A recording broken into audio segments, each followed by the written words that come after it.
Bu odam qizni manyakdan qutqarib, hayotini saqlab qoldi. Kelinglar birga videoni ko'rib tahlil qilamiz. Bu yerda ko'rishimiz mumkinki, bitta odam eshigini bu qiz dahshatli vahima bilan taqillatishni boshlayapti. Bu eshikni ochishi bilan qiz o'zini vaziyatini tushuntirishni boshladi. Bu qiz aytishicha, uni 10 daqiqa davomida qanaqadir noma'lum manyak kuzatib kelayotganmish ekan va u boladan uyga kirgizishini, ya'ni boshpana berishini so'rayapti. Va albatta bola bu qizni uyga kirgizib, hammasi joyidami deb so'raganida va bu mana ko'rib turganimizdek manyak uyi topib kelgan va ko'rinishi juda ham odamni g'alati ahvolga soladi. To'g'risini aytganimda, men umuman bunaqa odamlarga eshikni ochmagan bo'lar edim. Sizlar nima fikrdasizlar? Lekin bu odamga keladigan bo'lsak, u tekisgina borib eshikni ochib qo'ya qoldi.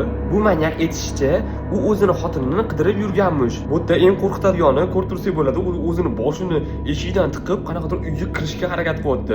Bola kirgizmaslikka harakat qilsa ham.